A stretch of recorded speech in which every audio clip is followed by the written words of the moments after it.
꼭 알아야 할 어제의 뉴스. 지난 11일 구속된 김관진 전 국방부 장관이 국군사이버사령부의 군무원 추가 채용과 일정 등 모든 과정에 청와대 승인을 받아 처리한 것으로 드러났습니다. JTBC가 취재한 김관진 전 장관의 구속영장 청구서에 2012년 선거에 대비해 김 전 장관이 그해 3월경 7월 1일자로 사이버사령부의 군무원을 신규 채용하는 것에 대해 청와대로부터 승인을 받았다고 적시됐습니다. 앞서 김 전 장관이 사이버사령부 증원에 대해 이명박 전 대통령에게 보고하고 지시를 받았다는 진술이 나왔습니다. 이번엔 구체적인 채용 시기 등까지 청와대 승인을 받아 처리했다는 점이 처음 드러난 겁니다. 사이버사령부 증원과 채용 시기 등을 승인받은 김 전 장관은 연재욱 전 사이버사령관 등에게 대통령과 정부 여당 지지를 위한 사이버 심리전에 적합한 보수 우익 성향 인원을 선발하기 위해 1급 신원조사를 실시하라고 지시했습니다. 군무원 채용 등은 국방부와 군 관할 사안으로 청와대의 승인을 받지 않아도 되는 사안입니다.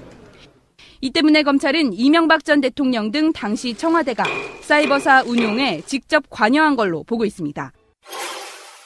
김기현 전 530 심리전단 과장은 이태하 전 심리전단장이 수시로 김태효 전 전략기획관을 만난 걸로 안다고 말했습니다. 옥도경 당시 사이버사령관과 함께 청와대로 들어가 김 전 기획관과 회의를 했다는 얘기를 자주 들었다는 겁니다. 그 당시 이태하 단장 등이 GH 회의를 다녀왔다는 들었는데 누구를 만나고 오느냐? 김태효 전략 대비서관을 만나고 온다고. 530 심리전단의 활동을 김 전 기획관이 직접 보고를 받았다는 의혹이 커지는 정황입니다. 그동안 국방부 내부 문건에서도 국내 사이버 작전 결과를 청와대에 대면 보고했다는 기록이 나왔고 그 창구 중 하나로 김 전 기획관이 지목되기도 했습니다. 하지만 이명박 정부 청와대 관계자들은 심리전단의 댓글 활동과 관련해선 아는 바가 없다고 선을 그어왔습니다.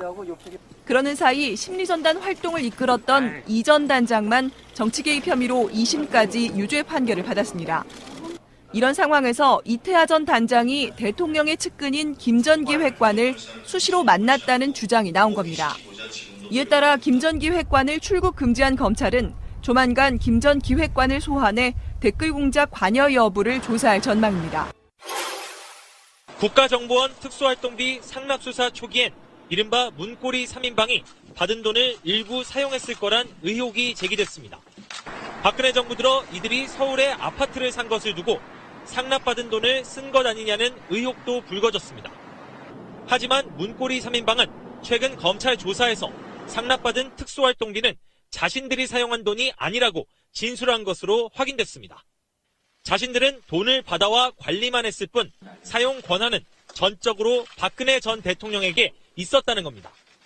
3인방 가운데 일부는 박 전 대통령이 돈을 사용한 것에 대해서도 진술하는 것으로 알려졌습니다. 최측근 3인방이 자신들의 뇌물수수 혐의를 부인하면서 박 전 대통령에게 모든 책임을 돌리고 있는 것으로 해석됩니다. 검찰은 이런 진술 등을 근거로 국정원에서 상납받은 돈을 박근혜 전 대통령의 개인 비자금으로 결론짓고 3인방을 상대로 박 전 대통령의 사용처를 캐는데 힘을 쏟고 있습니다. 검찰은 특수활동비를 상납한 혐의 등으로 남재준, 이병호 전 국정원장에 대해 구속영장을 청구했습니다. 앞서 이병기 전 국정원장은 오늘 새벽 조사 중에 긴급 체포했습니다. 검찰은 이병기 전 원장에 대해서도 구속영장을 청구할 방침이어서 박근혜 정부의 국정원장 3명이 모두 구속 위기에 처하게 됐습니다. 방송 중간에 좋아요를 눌러주시면 새날팀들에게 큰 힘이 됩니다. 미리 감사합니다. 트위터가 진짜 언론입니다. 걸어다니는 정치 백과사전 디테일의 제왕 최민희 의원님과 깨먹는 시간. 우리 미니 하고 싶은 말 다해. 미니 24번째 시간입니다. 오늘 최민희 의원님은 안 나오셨습니다 라고 말하려고 했는데 어서 오십시오. 안녕하세요. 감기 걸리셨군요. 아니에요. 피곤하신가? 목소리가 좀 달라졌습니다. 지난주에 감기 걸리신 건 의원님이신데. 네, 저는 감기가 계속되고 있습니다. 제가 하나 권해드릴게요. 고용량 비타민C 네, 하루에 2개씩 드시면은 아주 좋다고 합니다. 네. 자, 이주영 실장님. 네, 안녕하십니까. 어서 이주영입니다. 오시고요. 네. 보이. 보이를 잘 하셔야지. 감기 걸리게 하면 다 수행실장 책임 아니에요?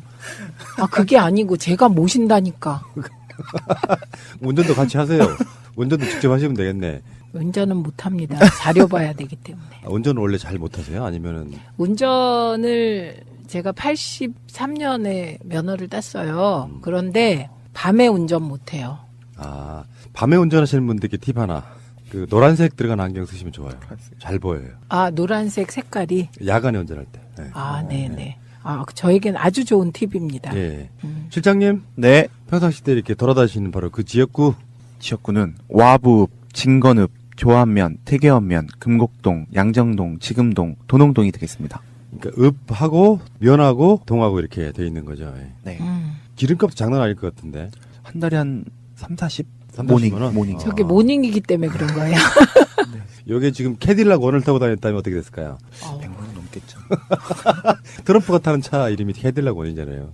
저기 혹시 새날 달력 이야기 들어보셨어요? 네, 저는 게시판에서 봤습니다. 출연하셨던 분들 그리고 애청자들 신청하신 분만 해안해서 사진을 다시 보내요. 그래요? 당연히 신청하는 거 아닌가요? 네, 특정에 해가지고 새로운 시도입니다. 그러니까 방송이라는 게 수십만이 들으면 뭐해? 누가 듣는지를 잘 몰라요. 구체적인 사람의 얼굴을 보고 이런 분들이 듣고 있구나라는 그 실감을 하기 위해서. 그럼 몇십만의 얼굴이 들어가요? 신청하신 분들의 한해 선착순이죠. 저는 선착순. 몇십만이 신청할 것 같은데. 최민희 의원님 사진도 제가 골라놨어요. 제일 예쁜 걸로. 그래요? 무조건 들어가고. 네, 고맙습니다. 이주영 실장은요? 전 신청하겠습니다. 신청하십시오. 개인적으로. 지켜볼 거예요. 네.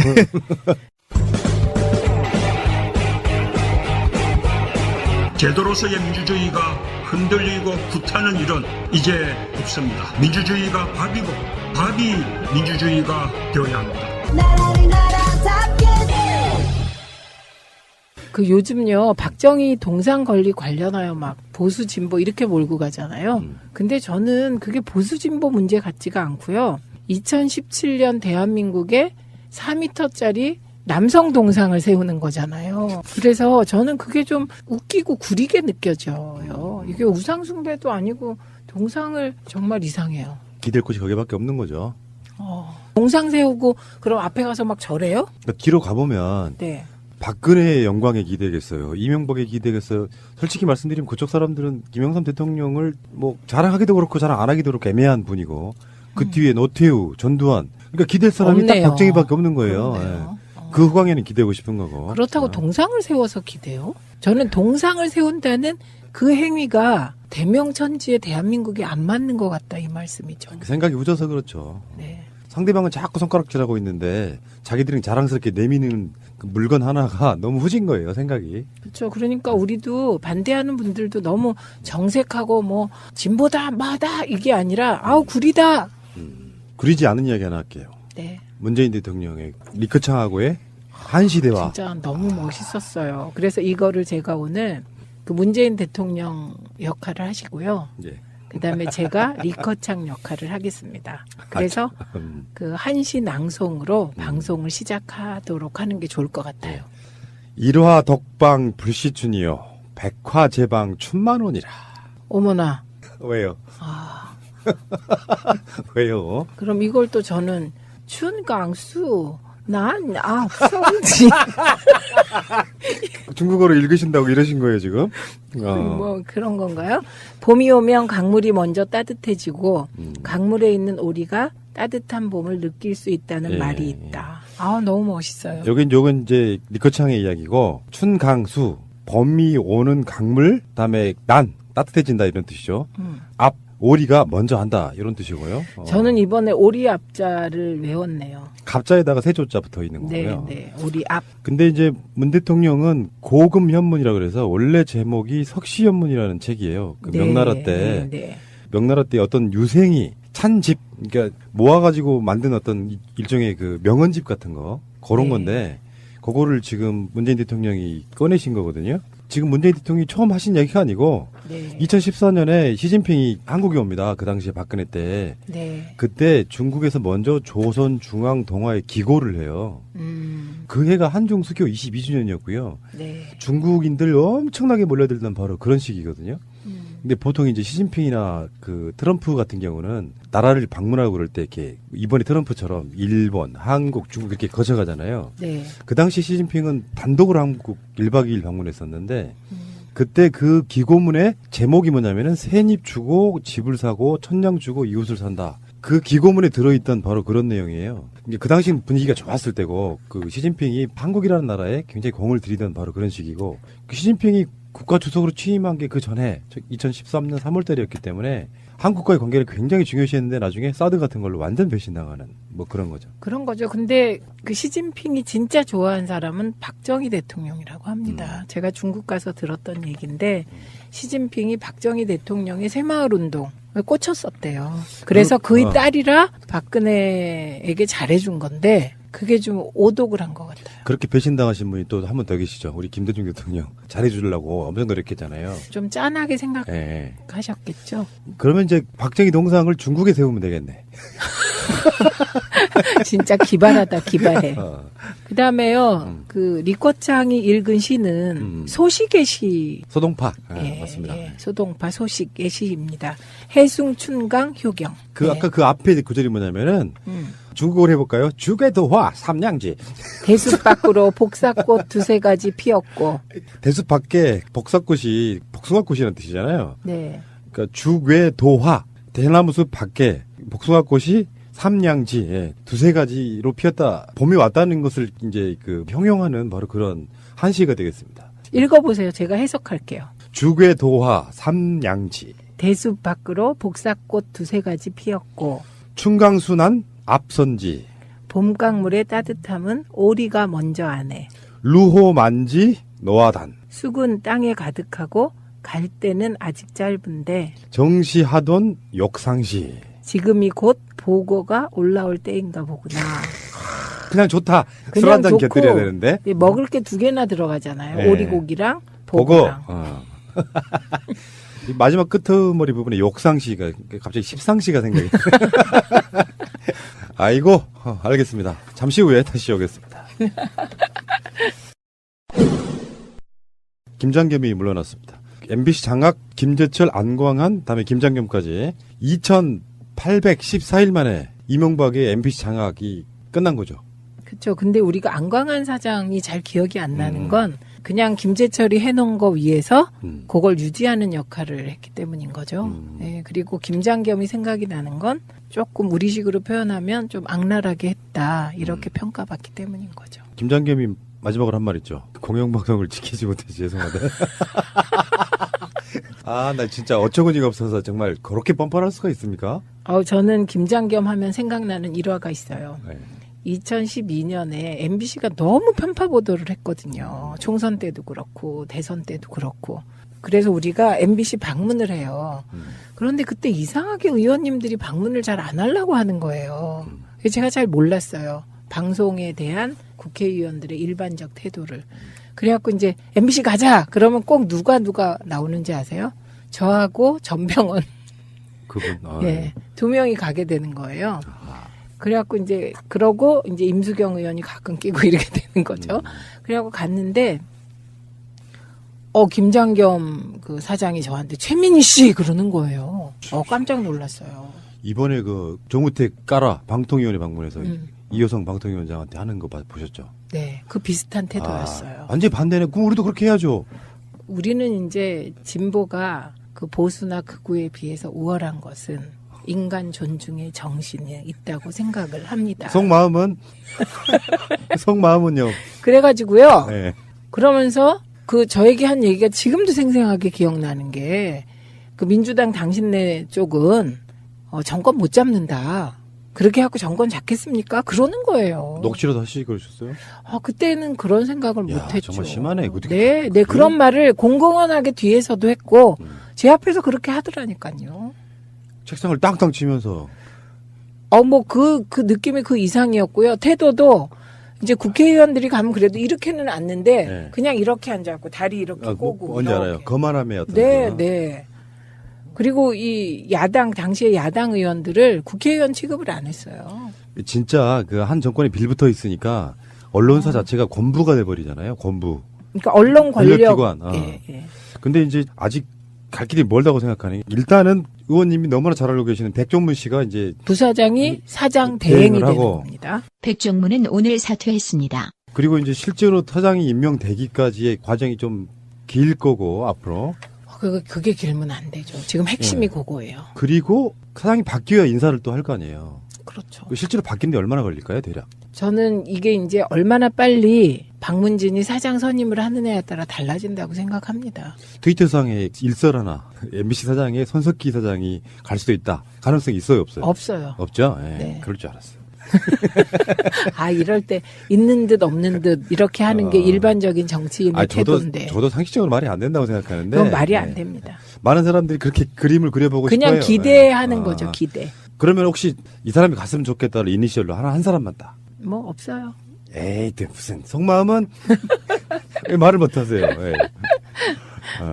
어쨌건 저는 그때 당시에 170일 파업했던 거 생각나거든요. MBC 네. 막 그 당시에 김재철 이야기 엄청 나오고 그러면서 그 당시에 직원 120명을 대기 발령했단 말이에요. 네. 어마어마했던 거죠. 사실 그게 김장겸 같은 경우도 최근에 그 노동부 조사받은 게 그런 부분이잖아요. 네. 부당 노동행위 그걸 무기로 언론 장악을 획책했던 거니까 사실 그렇죠. 그게 핵심이었던 거고. 예, 김장겸은 MB와 박근혜 체제에서 했던 보직들을 쭉 열거해 드리면요. 우선 첫째 정치부장 했습니다. 2011년에. 그리고 그 이후에 보도국장. 그리고 또 그 이후에 보도본부장을 하다가 2017년 2월에 MBC 사장에 임명됩니다. 2017년 2월이면 그때가 국회에서 박근혜가 탄핵 당하고 그 탄핵이 진행되는 상황이었거든요. 그때 알박기라고 그랬었죠. 예, 그래서 알박기 사장이죠. 근데 결국은 물러나게 되네요. 네. 근데 저는 아주 이분이 그 물러나는 걸 보면서 2012년에 제가 그렇게 모욕을 당했고 그런데도 이제 우리가 수차례 MBC 찾아갔거든요. 그리고 MBC 세월호 국정조사 때도 찾아갔는데 문을 안 열어줬어요. 국회의원들이 갔는데. 그래서 우리가 안에도 못 들어가고 MBC 앞에서 기자회견을 했는데 그 기자회견 하는 모습을 MBC가 비난조에 보도를 했던 그런 생각이 나고요. 거기에 덧붙여서 우리 그때 비서관이 뭐 어쩌고 저쩌고 했다고 우리 의원실을 콕 찍어서 비난했던 기억이 나요. 그렇게 하셨기 때문에 결국은 MBC한테 보복 보도를 당하신 거 아니에요? 그 MBC 보복 보도는 그런 것도 뭐 제가 밉상이었겠죠. 네. 예, 그런데 그거에 더해서 제가 백종문 녹취록 그러니까. 폭로해서 예, 보복 보도 당했죠. 그게 총선 중에 특정 국회의원을 찍어서 그런 식의 무리한 보도를 하는 경우는 거의 없는데 그렇죠. MBC이기 때문에 그렇게 한 거예요. 수구 세력에겐 밉상, 우리에게는 곱상. 그런데 진짜 그 보도를 아무 언론사에서도 안 받았다는 거죠. 그러니까요. 왜냐하면 그 해당 보도 내용이 이미 오래전에 지역신문에 조그맣게 났던 보도예요. 그러니까 지금 MBC 문제가 의원님한테는 굉장히 그 민감한 부분이라 속마음을 전혀 안 하고 지금 굉장히 드라이하게 말씀하세요. 말씀해 주시면 좋겠는데. 재미없어요. 아니 그런데 이제 재밌는 얘기 또 하나 해드릴까요? 그 김장겸이 계속 MBC 파업을 현 정권이 시켰다 이렇게 얘기를 해요. 그게 말도 안 되는 건 다 아실 테고. 그런데 오늘 보도를 보니까 이번 MBC 파업은 문재인 정부 국정기획위원회가 시킨 일이다 뭐 이런 말을 했더라고요. 그러면 최민인데?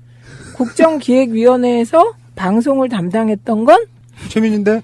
그러니까요. 제가 그거를 딱 보면서 예. 야, 이 사람은 진짜 나하고 무슨 수대결 하자는 건가 이런 생각을 했는데 터무니없는 말입니다. 그 사람이 그런 생각을 하기 때문에 오늘날 불명예스럽게 쫓겨나는 이 상황에 봉착했다. 이 말씀을 그러니까요. 드리고 싶습니다. 다 인과응보고요. 다 네. 업보 이런 거고. 올해 2017년 시사인 여론조사에서요. MBC가 가장 불신하는 언론 매체 1위, 2위가 조선일보인데 조선일보보다 앞선 순위였고요. 2009년 8년 전에 시사인의 같은 조사에서는 신뢰하는 언론 매체 1위 이거군요. 이게 2814일 만에 언론이 어떻게 바뀔 수 있는지를 적나라하게 보여주는 바로 그런 사안이 아닌가 싶은 생각이 들고요. 그러면 지금 이제 MBC는 사실상 해결 단계로 들어가는 거고. 그렇죠. 그런데 네. 그냥 넘어가면 안 되고요. 예. 그 김장겸이 어떤 일을 저질렀나를 새날에서는 한번 우리가 꼼꼼하게 짚고 넘어가야 될 것 알겠습니다. 같아요. 그래서 이 김장겸이 한 게 여러 가지가 있는데요. 우선 2011년 2월에서 2013년 5월까지 김장겸이 정치부장을 했습니다. 예, 요때 했던 그 방송을 망친 사례를 보면 첫째가 당시 2011년이니까 이제 인사검증 할 일이 많았거든요. 그런데 인사검증 보도를 누락시키거나 실종시켰다. 이런 논란입니다. 그래서 2011년 5월 23일에서 26일까지 4개 부처 이명박 정부 장관 후보자의 인사청문회가 있었습니다. 근데 관련 보도를 다 누락시켰습니다. 그리고 당시에 이제 박성호 문화방송 기자회장이 문철호 보도국장을 찾아가서 인사검증 보도가 실종된 이유가 무엇이냐 이렇게 항의했는데요. 그때 보도국장 답변이 정치부장이 문제될 만한 이슈가 없다고 해서 발제도 하지 않았다. 이렇게 답했다고 합니다. 그때 정치부장이 누구였을까요? 김장겸입니다. 그리고 이명박 대통령 내곡동 4조 의혹 보도 관련해서도 논란이 있었습니다. 이게 이명박 대통령 내곡동 4조 의혹은 굉장히 큰 사건이잖아요. 그렇죠. 예, 이게 그래서 당시에 이명박 대통령이 부동산 실명제법 위반, 편법 증여 의혹 등 뭐 이런 일이 있었습니다. 이걸 보도한 게 시사인하고 시사저널이었어요. 그런데 이런 특종이 나오면 방송사 공영방송이 심층 보도를 해야 되잖아요. 그런데 MBC는 그 다음날 청와대가 곧바로 해명 브리핑을 했거든요. 그랬더니 10월 10일 이걸 보도하는데요. 의혹 제기 부분은 다 빼고 대통령이 내곡동에 사절을 짓기로 했다고 동정 소식처럼 보도했습니다. 에라이. 그리고 그 다음날 대통령 비서실장이 국정감사에서 사저 의혹에 대한 여야 공방이 예상된다. 뭐 요렇게 이제 그런 얘기가 나와서 발제를 했더니 김장경 정치부장이 보도할 필요 없다. 나는 청와대 해명이 이해가 간다고 답했다고 합니다. 굉장히 생각이 심플하신 분이구나. 네. 내가 이해가 가면 보도 안 해도 돼. 네, 그다음에 2012년 총리실 민간인 불법 사찰 보도 누락 논란이 또 있습니다. 우리가 까먹었는데요. 2012년엔 총리실이 민간인을 불법 사찰했는데 거기에 박근혜도 들어있었다. 예. 예, 그래서 박근혜도 정치 사찰을 당했다. 막 이런 얘기가 있지 않았습니까? 지금 생각해 보면 이명박 대통령 시절에 박근혜가 정치 사찰을 당했다는 건 저는 의혹을 제기하자면 일종의 대통령 만들기 공작의 일환이었던 것 같습니다. 지금 돌아보니까. 근데 그거 잠깐 상기시켜드리면 2012년 3월에 장진수 주무관이 사찰 관련자들을 청와대가 직접 관리했고 이 사실이 이명박 대통령에게도 보고가 됐다 이렇게 폭로했잖아요.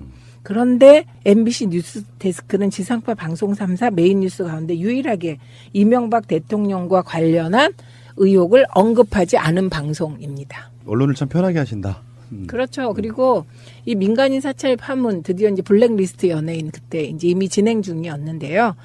이때도 김재동, 김미화 씨 등 사찰 정황까지 당시에 다 나왔는데 뉴스데스크는 전혀 보도하지 않았습니다. 새가 날아든다는 여러분들의 하트를 먹고 삽니다. 잊지 않으셨죠? 에피소드 제목을 누르고 플레이가 되면 오른쪽 위에 하트를 꼭 눌러주세요. 오늘도 감사합니다. 더 많은 분들이 들을 수 있도록 하트 꼭 눌러주세요.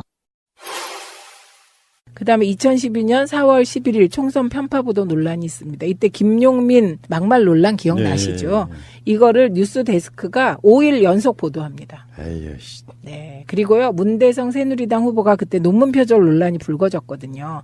이게 표절 논란이 불거진 후 열흘이 지나도록 언급하지 않았습니다.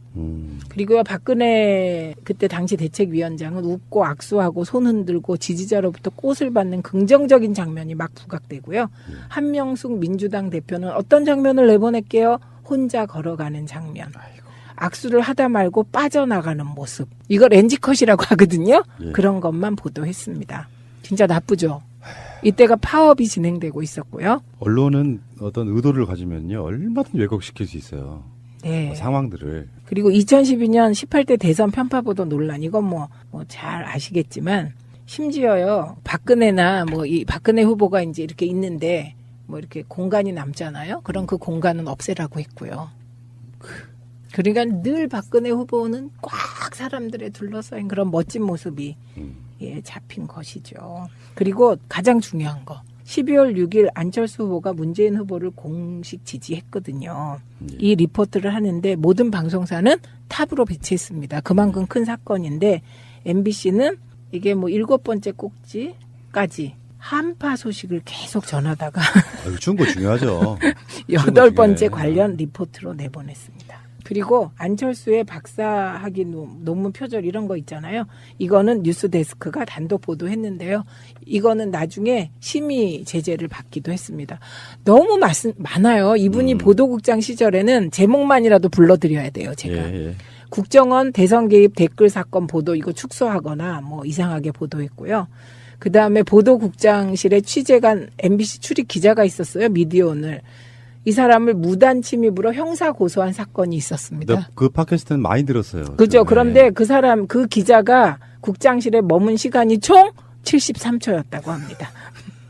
그 다음에요, 기자 등급을 분류한 MBC판 블랙리스트를 작성하라고 했고, 예, 이거에 관여한 논란이 있습니다. 그 다음에 세월호 유가족을 깡패라고 얘기한 폄하 논란이 있고요. 너무 많은데요. 그 다음에 대선 개입 한 그 심리전단장이 법정 구속됐잖아요. 이거 보도 안 했습니다. 그다음에 그 지긋지긋한 박원순 서울시장 아들 병역 의혹 왜곡 보도. 이거 MBC가 뭐 거의 선도하다시피 했고요. 백남기 농민 사망 사건은 축소 보도했습니다. 그다음에 2017년 2월에 사장이 돼서 11월까지 지금 한 8개월 사장 했잖아요. 처음에 한 게 뭐냐? 첫 인사가 기자 PD 7명을 비제작 부서로 발령낸 겁니다.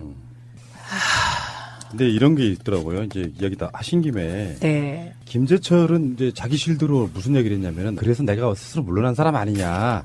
나는 뭐 언론 장악할 생각도 없었고 할 수도 없었다 이렇게 얘기하잖아요. 네. 근데 그 김재철은 결국에는 퇴직금 다 먹으려고. 근데 김장겸은 지금 퇴직금 못하죠. 네, 못하는 상황. 근데 네. 한 3억 5천쯤 된대요. 네, MBC 사장의 퇴직금이 세죠. 그리고 그 3억 5천은 공식적인 걸 테고요. 그리고 플러스 박문진 이사회가 의결하면 좀 더 뭐 보너스 알파 비슷하게 챙겨주기도 해요. 그래서 그게 적어도 4억 이상 되는 액수다. 이렇게 보는데 김장겸은 뭐 검찰 수사 받고 그 결과에 따라 다르겠지만 검찰 수사 결과 만약에 뭐 실형을 선고받게 되면 뭐 안 되겠지만 그렇지 않은 경우는 이게 이제 그 4억과 다른 걸 바꾸려고 하겠죠. 김장겸은 잘리는 게 문제가 아니고 이제 검찰 수사받아야죠. 네, 그 방송법 위반으로도 고발된 게 있지만 이미 내부 구성원들에 의해서 지난번에 노동부가 특별 근로감찰관을 MBC에 파견했고요. 그 조사 결과를 가지고 김장겸을 검찰에 기소 의견으로 고발한 상태입니다. 예, 알겠습니다. 오늘 할 얘기가 너무 많아서 스피디하게 진행하겠습니다. 지금 이병기 전 국정원장이 검찰 조사 중에 긴급 체포가 됐어요. 근데 이분만 왜 긴급 체포됐을까 제가 생각해요. 여쭤보려고 했는데 먼저 말씀하시네요. 네, 그런데 그 이분은 제가 추측이에요. 이건 100%. 5천만 원에서 1억으로 늘리잖아요. 올리신 분? 상납금을. 근데 그 올리는 과정이 이제 관행적으로 5천만 원씩 주던 거를 박근혜가 1억으로 올려라 그랬으면 문제가 안 됐을 것 같아요. 근데 셀프로? 오히려 저는 이분이 혹시 5천만 원인데 그거 갖고 되겠습니까? 좀 올리셔야죠. 그러고 1억으로 올리지 않았을까? 요거는 이제 일단 그 흐름을 좀 알려드려야 될 필요가 있는 게 먼저 남재준 들어갔고요. 네. 남재준은 좀 셌어요. 남재준의 발언은 국정원이 지금 탄압받고 있다 이런 느낌이었다고. 국정원은 자유민주주의의 마지막 보루다 이러면서 강력하게 반발하는 그런 느낌이었고요.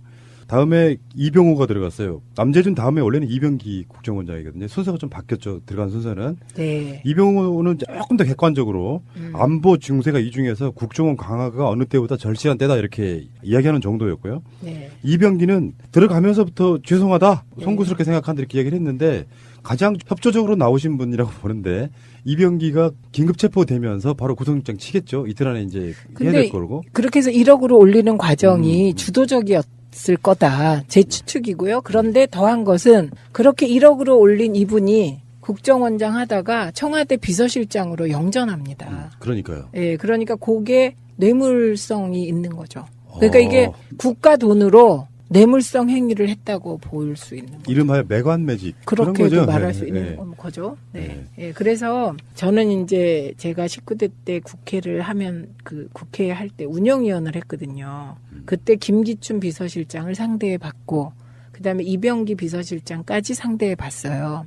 그런데 이병기 비서실장에 대해서 처음엔 제가 호의를 갖게 된 이유가 김근태 선배가 한창 공산주의자로 막 매도될 때 이병기가 김근태는 공산주의자가 아니다, 민주주의자다 이런 증언을 한 적이 있어요. 예, 그래서 제가 괜찮게 봤는데 이번에 막 5천만 원을 1억으로 올리고 이것도 석연치 않고 또 그렇게 1억으로 올린 국정원장이 비서실장으로 가고 이러니까 선한 얼굴 뒤에 더 의문스러운 무엇이 있나 이런 생각이 들더라고요.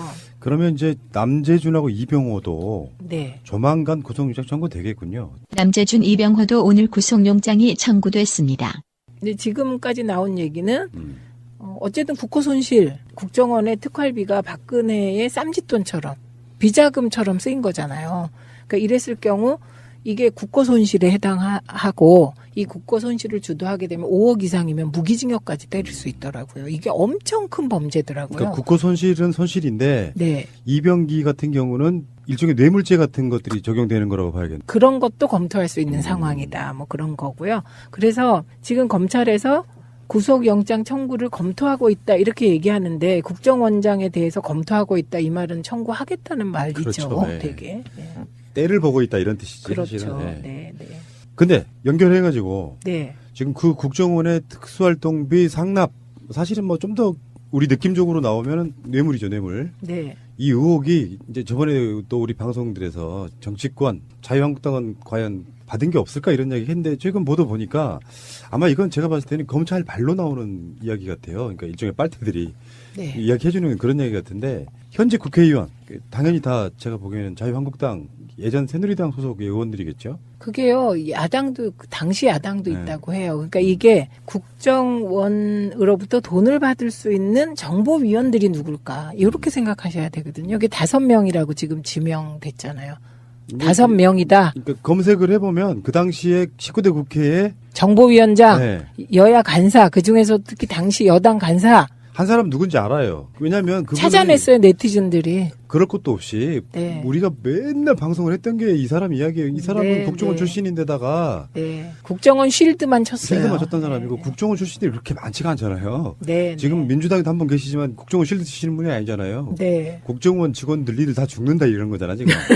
그분 다 아시겠지만 우리는 실명 이야기 안 할래요. 네, 일단은 네. 뭐 그런 사람들이 지금 나오고 있는 거 봐서는 떡값이라고 하는데 그것도 뇌물이잖아요 알고 보면. 그렇죠. 일종의 뇌물인데 검찰이 뒤에 붙이기를 액수가 그리 크지 않아서 액수가 뭐 이 어쩌고 사람들이 나오는데 지금 그 얘기는요. 우리가 다 좀 지금 둔해진 거죠. 네.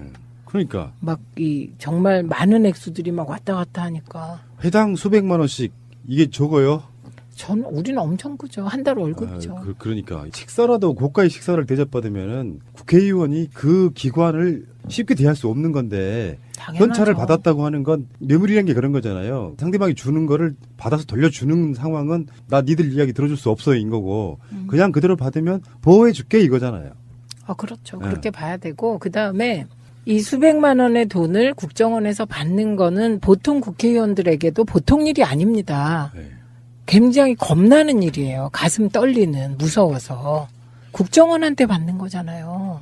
그럼 그게 받는 순간 대댕길 수 있다는 가능성이 늘 있잖아요. 뭐 비밀 유지가 될 거라고 봤나요? 그러니까 국정원에서 돈을 받는 순간 꼬리 잡히는 겁니다. 이제 약점 잡히는 거거든요. 그걸 알면서 받을 만한 사람들이 누구냐. 그러니까 아무리 국정원이라고 해도 주는 사람 입장에서는 출처, 영처 이런 게 기록이 되기 때문에 언젠가 들통날 거라는 생각을 안 해봤을까 싶은 생각 들어요. 그렇죠. 곧 나오겠네요, 이제. 나와야죠. 그게 검찰에 의해서 조사받고 처벌받는 건 별개고 일단 돈 받은 사람 나와야죠. 네. 나오고 그건 여야 상관없이 그럼요. 다 책임지셔야 된다고 생각합니다. 근데 어떤 보도 보니까 국정원이 이름을 바꾼대요. 뭐 대국민 사과도 한다 그러고. 우리들도 이제 뭐 예전에 중앙정보부, 안기부, 국정원 뭐 이렇게 흘러봤지 않습니까? 네, 네.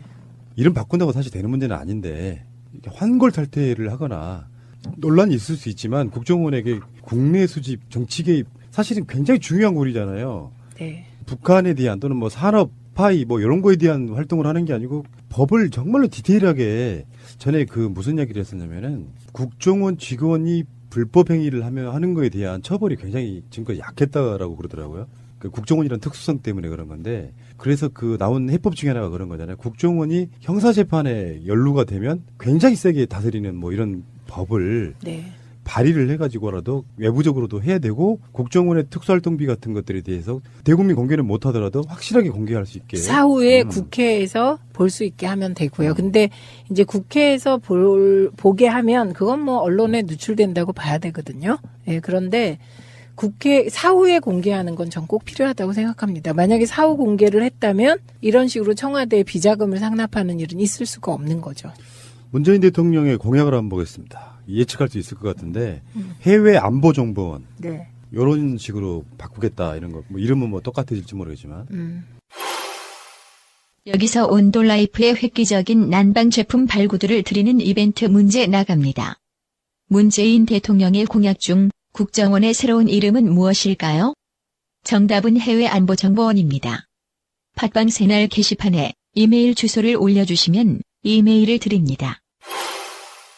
국정원 자체가 혹시나 문재인 정부가 끝나고 그 다음 정부 계속 갔을 때 다시는 정치 개입, 선거 개입 이런 걸 하지 않는 정말 누구라도 왜 그런 거 있잖아요.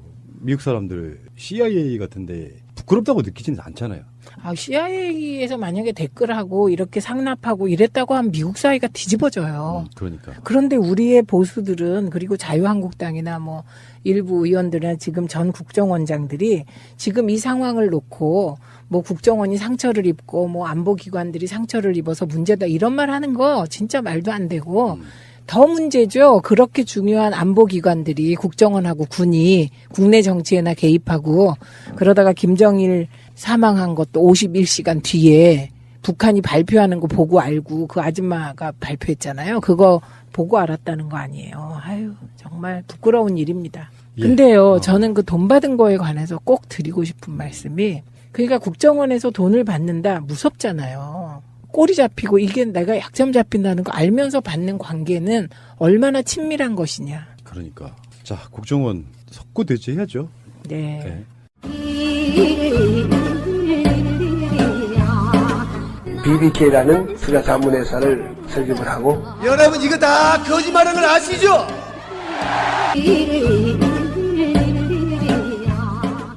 자, 최순실 씨의 이화여대 입시 학사과정 부정한 특혜 이 혐의에 대한 재판에 2심 선고가 나왔는데요. 징역 3년 이 건만이에요. 그러니까 지금까지 뭐 국정농단에 관련된 것들 말고 이화여대 입학 비리죠 한마디로 말하면. 네. 징역 3년 나왔고요. 그 어제 이제 최종 출석에서 한 말이 뭐 이런 거 있었어요. 대통령 뒤에서 일한 걸 약점 잡아서 억장 무너진다 이렇게 말하니까 네티즌들 한 말이 이거더라고요. 대통령 뒤에서 일하는 게 잘못이다. 그게 비선실세라고 하는 건데. 이분한테는 비선실세라는 말도 안 맞는구나 이런 생각이 들었어요. 그러니까 전면실세? 그러니까 아니 그런 개념이 없는 거예요. 그냥 이런 거죠. 우리가 사극 영화에서 보면 그 비운의 왕녀나 비운의 왕비 옆에 상궁이 따라다니잖아요. 그런데 그 대화를 하는 걸 보면 모든 걸 내 거라고 생각하고 우리 공주님 거라고 생각하니까 거기에는 다른 객관적인 잣대가 들어갈 여지가 없는 거잖아요. 이 사람이 그런 거예요. 재판부가 최순실에게 한 말이 있습니다. 부모로서 자녀에게 원칙과 규칙 대신 강자의 논리와 승자의 수사부터 먼저 배우겠다. 스승으로서 제자들에게는 공평과 정의를 말하면서 스스로는 부정과 편법을 쉽게 용인했다. 뭐 이런 식으로 엄하게 훈계를 했군요. 네, 훈계할 일이고요. 저는 여기도 이상한 게 있어요. 이화여대 교수들의 태도를 보면 이런 입시 비리에 아주 익숙한 태도들이에요. 한두 번 한 솜씨가 아니다? 느낌이. 예, 이게 정유라 한 명일까. 그 학교를 나온 선배로서 네. 굉장히 걱정하시는군요.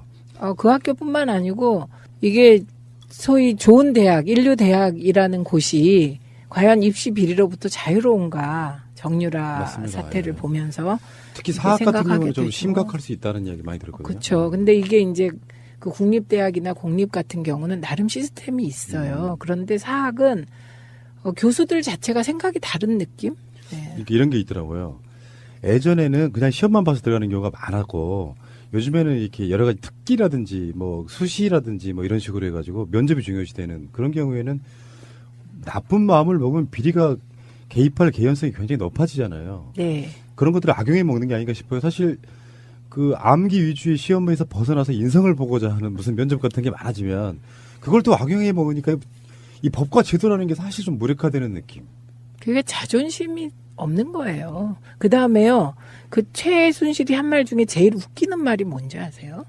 저는 이거 보고 깜짝 놀랐는데 그 최순실이 세관과 관련하여 인사청탁한 거 있잖아요. 인천본부 세무관 어쩌고 그래서. 근데 이거를 고영태가 추천해서 정호성한테 전달했다는 거 아니에요? 그 사람을? 그래놓고 뭐라고 얘기했는지 아세요? 박 전 대통령이 인사 최종 결정권자인지는 몰랐으며 김 씨의 이력서가 박 전 대통령에게 전달됐는지도 모른다고 답했다.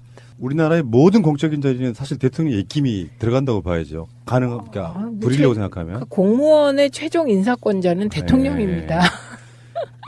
굉장히 이건 무식한 건지. 아니, 그러니까 이거는 뭔가 이거는 쇼라기보다는 그 표쪼가리 하나, 그 무슨 추천서 하나 이런 게 뭐가 중요해. 그냥 내 맘대로 하면 되지. 그런 것도 있을 거고 어쩌면 그렇게 생각이 들어요. 일부러 좀 약간 모자란 척도 난 몰랐어 이런 느낌 있잖아요. 아줌마 같이. 사실은 다 알고 있었으니까 그렇죠. 박근혜 한마디면 우리나라의 모든 게 다 이루어진다는 걸 알고 있어서 행한 짓들이면서 이렇게 이야기하는 거잖아요. 이거 다 말이 안 되는 게요. 그 최 씨가 고 씨한테 3천만 원 빌려주고 막 이러잖아요. 최 씨가 고 씨한테. 예, 근데 최고! 그런데 이 최 씨가요, 한 말도 이것도 웃겨요. 고 씨가 신용 불량이라고 해서 돈을 줬고 아는 형한테 얹혀 산다고 해서 각서 써서 담보로 3천만 원 빌려줬는데 아직도 안 갖고 있다. 고 씨가 신용 불량이라고 해서 돈을 줬고 왜 주냐고. 아는 형한테 엎혀 산다고 해서 각서 쓰고 담보로 3천만 원 빌려줬다. 그러면 나올 수 있는 질문이 무슨 관계이길래? 그렇죠. 그렇게 되는 거죠. 그럼 또 박 전 대통령과의 관계를 폭로하겠다고 고영태가 협박했다는 거잖아요. 그런데 왜 1억 공갈 미수라고 하면서 고 씨를 고소하지 않았냐 그랬더니 답은 안 하고 엉뚱하게 억장이 무너진다 이러면서 울분을 토한 거죠. 원래 좀 가까운 사이에 배신당하면 좀 그런 거예요. 예. 네. 알겠습니다. 1부를 마치고 잠시 후에 2부에서 오겠습니다. 최민희 에피소드는 2부에서 이어집니다. 최민희 방송은 다음 에피에서 이어집니다. 완전한 대한민국 문재인과 손잡고 다시 하는 우리 대한민국 끊지 마세요. 끊지 마세요. 네버엔딩 스토리. 자, 아무 생각 없이 듣는 방송 시작하도록 하겠습니다. 자, 오늘 좀 순서가 바뀌었죠? 원래는 아무 생각 없이 듣는 방송 네버엔딩 스토리 해야 되는데 앞뒤가 좀 바뀌었어요. 왜냐면 오늘 새로운 손님이 한 명 더 오니까 저도 정신이 없습니다, 지금. 지금 이 웃음소리 보세요, 지금. 정신이 없죠? 자, 우리 먼저 우리 고정 멤버부터 한번 쫙 소개해드리고 오늘 특별 초대 손님 한 명 소개해드리도록 하겠습니다. 저와 함께 네버엔딩 스토리를 함께 해주시는 우리 세 분이죠. 일명 김마약 트리오. 저는 진행을 맡은 김일희고요. 마차님. 안녕하세요, 마차입니다. 네, 우리 야수님. 안녕하세요, 야수입니다. 네, 자, 그리고 우리 약초님. 안녕하세요, 약초입니다. 네, 저만 정신없는 게 아니라 다른 분들도 지금 정신이 없죠? 평상시랑 좀 다른 행동들을 많이 하고 계시는데, 바로 이분 때문입니다. 우리 개그계에, 살아있는 대박이, 우리 김대범 씨 자리해주셨습니다. 와. 깔라깔라! 끝까지 한번 가보자. 네, 안녕하세요. KBS 19기 수석 출신 개그맨. 진짜 수석이에요? 수석으로 합격했습니다. 저희 동기가 유세윤 씨, 장동민 씨, 안영미 씨, 안상태 씨, 황현희 씨 쟁쟁한데 다 제 앞에서는 네, 다 찌끄레기 드리고요. 첫 끝발이 끝발이라도. 점잖은 분도 이런 말씀을 하시네요. 이렇게 본격적으로 바뀌어. 공격해도 되나요? 공격해도 돼. 처음 봤는데 지금. 근데 너를 보면은 건들고 싶어. 본격적으로 사람들이 바뀌어요. 외모만 보고도 공격할 게 지금 막 덕지덕지 붙어있는 분들인데 초반부터 세게 들어오시네요. 왜냐면 김대범 씨가 약간 살아있는 좀비 마약입니다. 물어 뜯고 싶어져요. 분 만나기만 하면은 바로 따끈따끈한 검색어 바로 쓰지 않습니까? 이렇게 바로. 형이 오늘 MC 자리에 앉더니 비유법, 은유법 너무 쓴다. 그것도 너무 이게 여기서 스트레스 풀어야 돼. 맞지가 않은 비유법이야. 썰빵에서 많이 서러움 받고 살잖아. 우리 푸른 나무님이 나를 인정해줘요. 네. 그래서 오늘 내가 가베가 새로운 게 또. 근데 그 소감을 좀 말씀드려도 될까요? 네. 이렇게 푸른 나무, 약초님, 이렇게 야수님 대표님, 네, 이렇게 소개를 드리니까, 여기 무슨, 자연인이다, 이런 거 보는 것 같아요. 아니, 무슨, 닉네임들이. 정말 경건하고, 그러네. 불국산 올라온 것 같아요. 그러니까 자연 친화적인, 네. 그런 캐릭터들이 많아요. 그러니까 저의 이 저급한 이런 음란한 개그들이 차단 봉쇄가 되는 것 같아요. 아니, 오늘 해도 돼. 그냥 쏟아 부어도 됩니까? 쏟아 부어도 괜찮아요. 네, 알겠습니다. 우리 팬들이 굉장히 지식인들이 많다라는 걸 생각하면서 정치에 관심 많은 분들도 계시지만 우리 방송 이제 오늘만큼은 네버엔딩 스토리 때만큼은 좀 휴식 시간을 주자. 이런 거예요. 이 품이 있는 분들이 저 같은 저급한 사람들의 또 얘기를 들으면서 그러니까 휴식 시간을 가져야 돼요. 이런 놈도 있구나. 그럼 우리 김대범 씨가 하고 계신 그 저급한 방송 대표적인 팟캐스트가 뭔가요? 감사합니다. 기회를 준 거예요. 네, 썰빵 여러분들 썰빵. 팟캐스트, 그 뭐 팟빵 같은데 들어가셔가지고요. 썰빵 검색하시면 굉장히 저급하면서 빵빵 터지는 방송 보실 수가 있습니다. 들으실 수 있습니다. 저게 바로 우리 김대범 씨가 우리 새날을 나오고 싶어했던 결정적인 이유입니다. 네. 제가 개인적으로 팟캐스트 굉장히 많이 듣고 네. 이렇게 개그 프로그램도 많이 듣거든요. 감사합니다. 근데 그 중에서 상위 3번째 안에 들어간다고 봐요.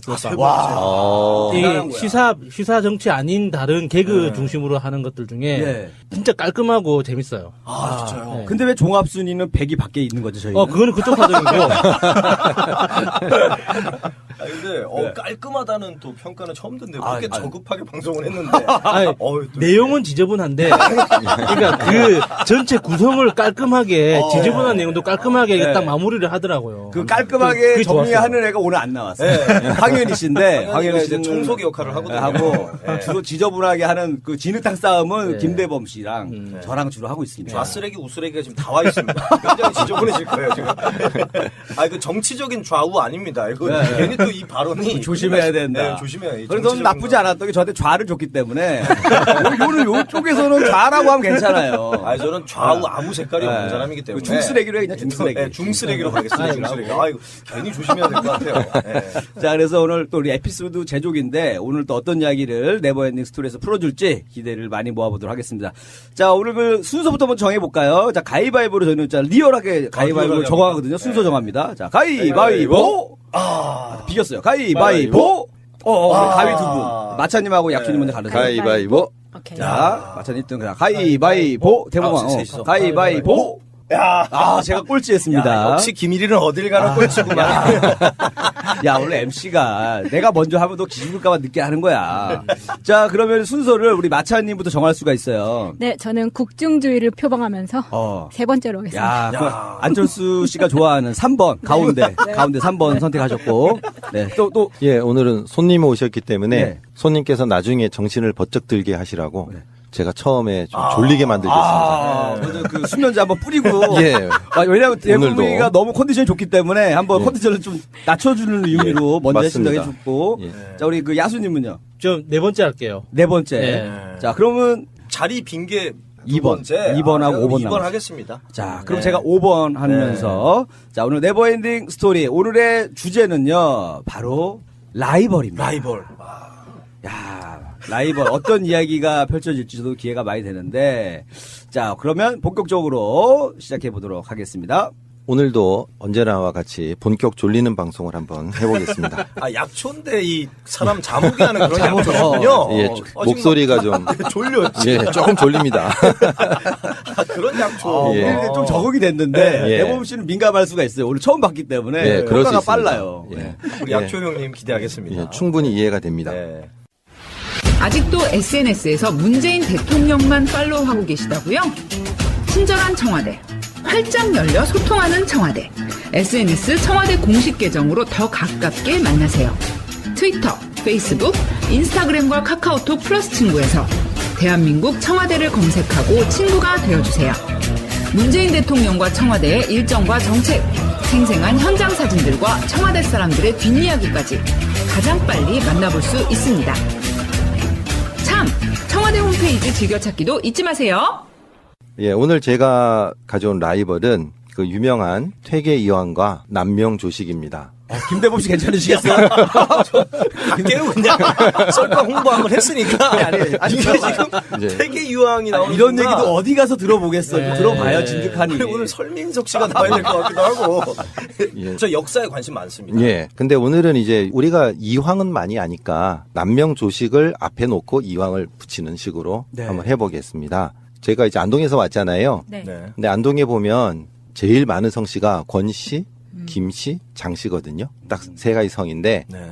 예전에 안동에 제가 처음에 갔을 때 물어봤어요. 어느 성씨가 제일 좀 여기서 인정받느냐. 사람으로 하면 권씨가 제일 많은데 어떠냐 하니까 어떤 분이 이런 말을 하더라고요. 진성희 씨가 오히려 좀 뭐 있다. 뭐 알짜배기다 뭐 그런 뜻이에요, 그게? 뭐 알짜배기라기보다 자기네들이 자부심이 많다. 예. 거기 다르게- 유 씨도 좀 유명하지 않아요? 예, 그분들은 이제 하회 쪽으로 많이 사시고요. 그래서 진성희 씨가 왜 그래요? 했더니 퇴계 이황의 후손들이라는 거예요. 그러니까 퇴계 이황이 진성희 씨입니다. 예. 부럽지 않아. 그리고 조식은 창녕 조씨인데요. 두 분이 그 생년 태어난 해가 같아요. 남명 조식이 1501년 6월 26일, 퇴계 이황은 11월 25일. 돌아가신 날도 똑같진 않은데요. 남명 조식은 1572년 2월 8일, 퇴계 이황은 1570년 12월 8일. 거의 비슷하죠. 네. 그 이분들이 딴 데 사셨는데 이렇게 너무 비슷한 게 많아요. 그럼 이제 남명 조식은 합천에서 태어났고요. 주로 지리산 산길쓰기에서 제자들을 키우며 사신 분이고, 여러분 잘 아시는 이제 퇴계 이황은 그 안동의 도산, 요즘 온해라 그래요. 온해리. 그쪽에 이제 도산서원이 있지 않습니까? 거기 계시면서 이제 청량산에 등산 다니시다 이렇게 제자들을 키우고 하셨다는 그 말씀을 들었습니다. 그래서 도산서원에 이번에도 뭐 알쓸신자 뭐 나와서 많이 보셨을 것 같은데요. 맞아요. 재밌게 봤어요. 저 이제 아이들 데리고 도산서원 갔을 때 제일 이제 아름다웠던 때가 언제냐 하면 눈이 쌓여서 녹을 때쯤 매화가 피거든요. 그때 가면 참 좋아요. 그리고 또 재수가 좋으면 그때 제를 지내거든요. 근데 저희가 그때 한번 간 적이 있어요. 일부러 간 건 아닌데 돼지를 잡더라고요. 예, 그게 이제 화보집 이런 데도 나오는데 아이들이 있으니까 출입은 못하게 하지만 멀리서 좀 본 기억이 납니다. 돼지 소리 지르는 비명 소리가 너무 끔찍해요. 그런가요? 잡을 때. 이제 맵다는 소리라.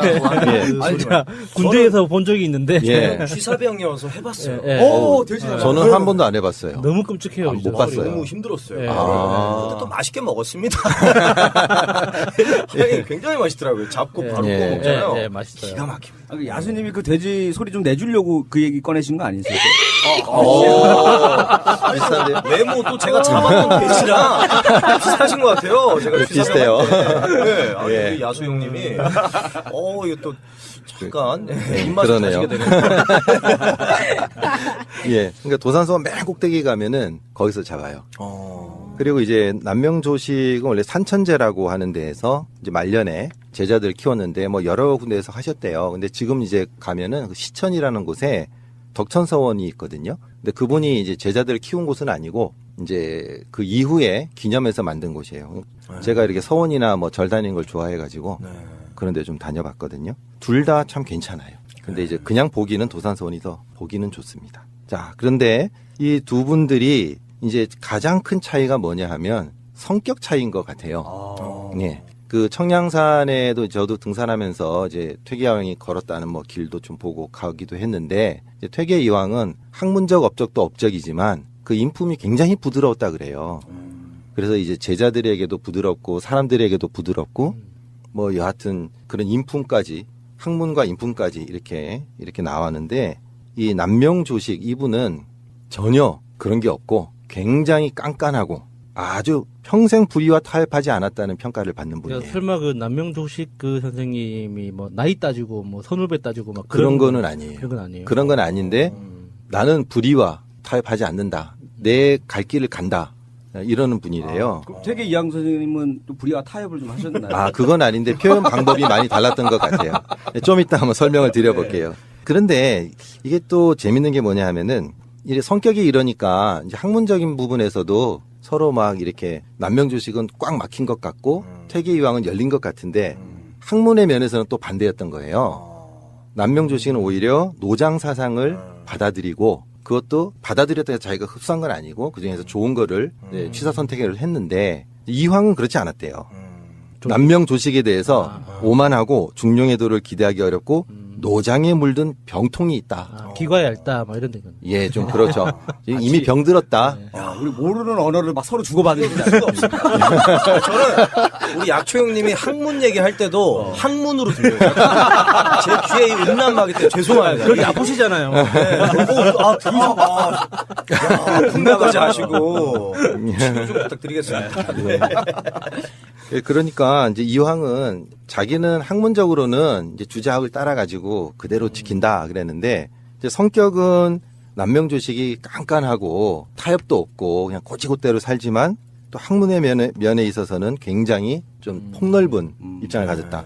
이거는 이이도 마찬가지입니다. 그러니까 율곡 이이가 쓴 순원이라는 책이 있거든요. 그걸 한번 읽어봤는데 그게 뭐냐면 이제 노자 해설집이에요. 노자 중에 노자가 81편까지 있는데 그 중에 한 5분의 3을 떼내고 5분의 2 정도를 이제 40편까지 40장으로 요약을 한 다음에 주해를 달아놓은 거예요.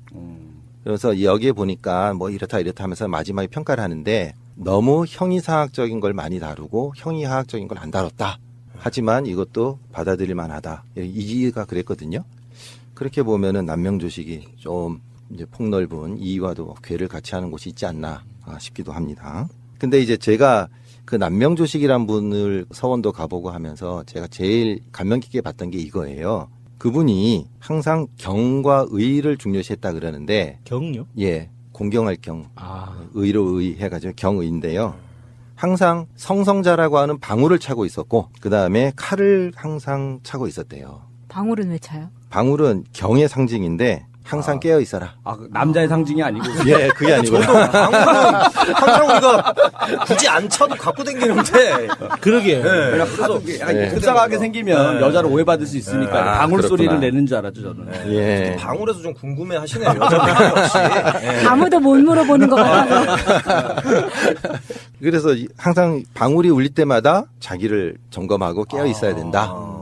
예, 칼에는 이제 이런 글이 쓰여 있다고 하는데요. 내명자경 외단자의라 이렇게 돼 있는데 안으로 자신을 밝히는 것은 경이고 밖으로 결단하는 것은 의다. 좀 어렵지만은 칼자루를 만지면서 나를 바르게 해야 된다. 그리고 바르게 한 이후에 나머지를 해야 된다 하는 걸 항상 그랬대요. 그래서 밤이고 낮이고 책만 읽고 하는데 졸다가도 칼 딱 손에 잡히거나 그러면 탁 깼다는 뭐 그런 이야기가 있더라고요. 왜 그렇게 피곤하게 살까요? 그러니까요. 예. 근데 본인은 그게 행복이었겠죠? 근데 칼을 잡으면 비니까 저도 깰 것 같아요. 졸다가 칼 잡으면 안 깰 사람이 없을 것 같긴 한데. 그리고 원래 그 문구들을 항상 적는데 보면은 왜 그런 거 봤더니 칼을 들잖아요. 그 문구가 자기 눈에 딱 보이잖아요. 그렇죠. 그래서 새겨놓는 것 같아요. 칼 잡을 때마다 그렇게 생각이 새겨놨대요. 나게끔. 예, 어디나 이런 그렇죠. 얘기도 가끔 한단 말이에요. 내가. 스시집 가면 스시마루 뭐 이런 식으로 스시집 상호가 적혀 있더라고요 칼에. 네. 그리고 브랜드로 가던데 이 옛날 분들은 예, 굉장하죠. 예. 근데 이제 이분들의 또 특징이 좀 이게 앞뒤가 좀 안 맞는 것 같기도 한 부분이 또 뭐가 있냐면은 남명조식은 학문만 해서는 안 된다. 실천을 해야 된다. 퇴계 이황도 물론 실천은 실천이지만 그런 부분에서 약간 소극적이었나 봐요. 그래서 남명조식의 가장 대표적인 제자가 누구냐면 곽재우 장군입니다. 어디서 들어봤어요. 예, 곽재우. 예, 의병 활동했던 곽재우. 그만큼 선생님한테서 배워서 나라가 이렇게 풍전등화의 상황에 있으니까 나가서 행계해야 된다. 실천을 해야 된다. 실천을 해야 된다. 행동으로 보여줘야 된다. 예, 항상 선생님이 그렇게 가르쳤으니까 그대로 나갔다 그러고요. 퇴계 이황의 뭐 제자는 숨어 있었었나요, 그분? 그건 아니고요. 대표적인 우리가 아는 사람으로는 유성룡. 퇴계 이황의 제자가 유성룡입니다. 그분도 좀 실천한 것 같아요. 실천하긴 했죠. 예. 그러고 보니까 퇴계 이황도 그렇고 남명조식 선생도 그렇고 그 두 분 돌아가신 이후에 임진왜란이 있었네요. 예. 그때 이제 나중에 문제가 생기는데 그 라이벌 부분을 그걸 제가 얘기를 드리려고 한 겁니다. 예. 연결되는구나. 예. 어떤 일이 있었냐면요. 이제 시작이요? 예, 이제 이제 좀 편안한 거 나오나요? 이제 편안한 거 나옵니다. 이순신의 라이벌 뭐 이런 거 나오는 겁니까? 그건 아닙니다. 이거 좀 스캔들이 하나 나오는데요. 그 진주에 그때 합천이니까 합천 하동 뭐 이런 데가 다 그 진주 그쪽이거든요. 그 진주에 진사 하종학이라는 사람이 살았습니다. 근데 이 사람이 이제 상처를 하고 재혼을 했는데 그 사람이 하만이 씨라 그랬대요. 원래 과부라 그랬는데 우리가 과부라는 말이 맞나요? 아니 미망이란 말? 미망이나 표현 별로 아니요, 안 좋다고 그랬죠. 맞아요. 과부가 맞죠. 맞아요. 예. 미망이는 미처 따라 죽지 못한 사람이라는 예, 거죠. 그렇죠. 예. 있어서 돌싱이 있지 않습니까? 또 돌싱. 돌싱이네요. 예, 예, 맞네요. 그 말 쓰면 됩니다. 돌아온 싱글. 네, 좋잖아요. 그래서 이분을 이제 다시 후처로 맞았는데 이제 선조실록에 보면은요 이 여인에 대해서 그 음행으로 향리에 소문이 났었다라고 할 만큼 행실이 좋지는 않았대요. 아, 그 여인이 후처로 들어온 분이 되게 예뻤나 보네요. 그랬을 수도 있는 것 같아요. 근데 이제 하종학이라는 사람이 죽고 이제 혼자 됐잖아요. 혼자 됐어도 하종학이라는 사람이 진사 출신이기 때문에 원래 그 유교에서 말하는 걸 지켜야 되는 상황이거든요. 근데 이 여자가 혼자 살게 되니까 그냥 평생 절개를 하고 살았어야 되는데 파리떼가 엄청 붙었겠지. 붙었죠. 그리고 남자를 사귄 거예요. 그러니까 이게 이제 소문이 돌기 시작한 거예요. 아, 그래서 음행을 뭐 이렇게 그런 이야기가 있었네요. 예, 예. 그러니까 이게 원래도 조금 그랬나 봐요. 야, 근데 그 당시에 또 이렇게 누구 만나기 쉽지 않았을 텐데요. 그러니까 대단한 거죠. 대단한 거죠. 예, 예. 뭐가 대단하다는 거예요? 성욕이 대단하다는 거예요? 뭐가 대단하다는 거예요? 어쨌든 다 대단합니다. 그 시대면은 카톡도 없고. 예. 뭐 어떻게 남자를 만났는지. 뻐꾸기. 예, 하여튼 옛날 영화를 보면 나오나요? 그런데 이 소문이 나니까 이제 남명조식이 화가 많이 났대요. 화가 많이 나고 제자들하고도 이야기를 해가지고 야 이거 안 되겠다. 관아에 알려서 처벌을 받게 하자. 근데 이제 관아에서 좀 소극적으로 나섰나 봐요. 그러니까 남명조식의 제자들로 중심이 된 그 제자들이 가가지고 요즘 말로 하면은 그냥 막 깽판을 친 거예요. 집을 다 부수고 불태우고 막 쫓아내고 막 이렇게 됐어요. 이렇게 되니까 이제 정부에서 안 나설 수가 없잖아요. 그래서 또 정부에서 나서가지고 그 여인이 또 일단은 정조를 안 지킨 게 문제니까 그쪽도 처벌을 하고 그다음에 야 니들도 행동이 너무 심했어 하고 남명주식의 제자들 이런 사람들까지 다 처벌을 한 거예요. 그래 처벌을 해가지고 이게 이제 그 나중에 전통으로 남는다 그래요. 이제 확실한 건 모르겠는데 하여튼 제가 찾아보니 그래요. 이걸 회가출향이라고 한대요. 여인의 행실이 바르지 못하면 훼손한다 회자해가지고 집을 부수고 출향 자기 고향에서 쫓아낸다. 그게 아예 그냥 전통으로 자리 잡아버린 예, 그 이후에 됐다고 그러는데 또 댓글로 아니다 하실 분이 계실지 모르겠습니다만 지금은 그게 중요한 게 아니에요. 예. 용역 깡패도 아니고 지금 젖들을 부시고. 근데 실제로 그런 전통이 계속 이어져 내려왔대요. 근데 이제 여기에 이제 이게 1장이고 제 2장이 제일 중요한 거예요. 2장이 뭐냐면은 이때 이제 구암 이정이라는 사람이 있었대요. 가수 이정 아니고요. 나름 또 개그를 또. 개그를. 근데 이 사람이 남명조식보다 12살 어렸지만 이 자원급제를 할 정도로 아주 인재였던 거예요. 그런데 이 사람하고 그 하만이 씨 그하고 어떻게든 좀 연결이 좀 돼 있었나 봐요. 그래서 이제 남명조식이 이제 그 일 막 일어날 때 야, 좀 가서 이거 너도 좀 정리 좀 하고 해라. 이게 상황이 안 좋다 했는데 이분이 좀 뜨뜨미지근하게 있었나 봐요. 그러니까 남명주식이 절교를 해버린 거예요. 나는 너하고 더 이상 안 하겠다. 절교를 딱 했는데 이 얘기가 어디까지 들어갔냐 하면 퇴계이왕한테 들어간 거예요. 그래서 퇴계이왕이 그 얘기를 듣고 퇴계이왕은 좀 성격이 좀 온화하고 유순하다 그랬잖아요.